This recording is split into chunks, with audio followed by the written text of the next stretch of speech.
Hi, Dr. Katina here. I wanted to jump in and give parents some fun, safe, easy to do activities with items that are likely or hopefully likely in your home. So if you are a parent of a sensory seeking child, a child that really loves and craves and needs sensory input to be better regulated, to really avert meltdowns, then these kinds of activities might be really helpful for you. So all you'll need for these activities are sheets, blankets, and towels. And hopefully those are things that are at your fingertips within your own home.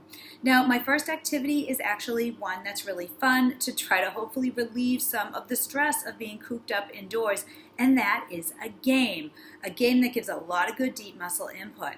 For this game, you, your child, anyone else in the family that can play would take a large blanket or a sheet, and if you have any kind of an object around like a ball or a balloon, you could play this indoors or outdoors, okay? Or even if not, you would just use the blanket or the sheet on its own. What you want to do is stand around it, hold the sides, and shake it back and forth and up and down. So think about it. If you have a balloon, you would put it in the middle and you would watch the balloon bounce up and down. You could even do it with a stuffed animal, like a lightweight stuffed animal, a beanbag, something that is soft within your own home.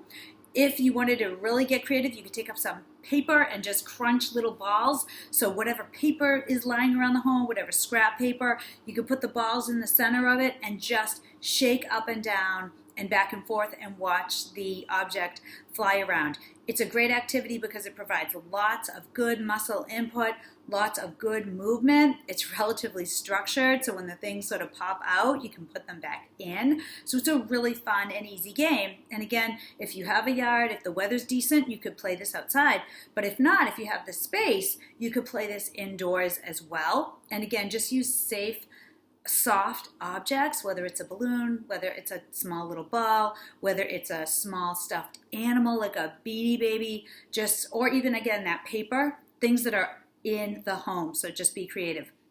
My next idea is a game that can be played with a large sheet or a large blanket. And in this game, kids sit safely on the blanket, kind of holding the sides, and slowly and safely pull and drag each other around a flat surface on a home. Okay, so this is an indoor activity that you would do with your child. You could give them a blanket ride. Depending on the size and weight of your child, they can give each other blanket rides. But if a child does push and pull, it gives some of that big, heavy muscle input, and that's always good for kids who are real sensory seekers. Another one that's really neat and can be incredibly calming is having your child sit in a blanket or a sheet and kind of rolling them up snugly and giving them that deep pressure. And you could tell them a story, you could watch a short video, you could just take a break that way, like a 10-minute break if you're doing some homeschooling right now. You could have like a little blanket break, but it's just the idea of giving them some kind of an outlet where they can get that deep pressure.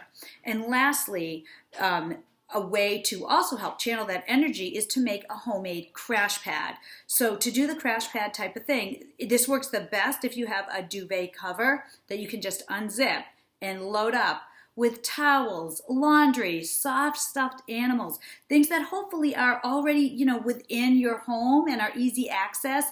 Nice soft items. Again, laundry works just great. Pillows, throw pillows. And you can have this little space and let your child use the crash pad, maybe do like 10 to 20 jumps. So that's another activity that you can do with just these simple items in the home. Hopefully it'll get you off to a good start as we are doing more and more indoor activities over the next few weeks. So hopefully those will help out for your sensory seeker.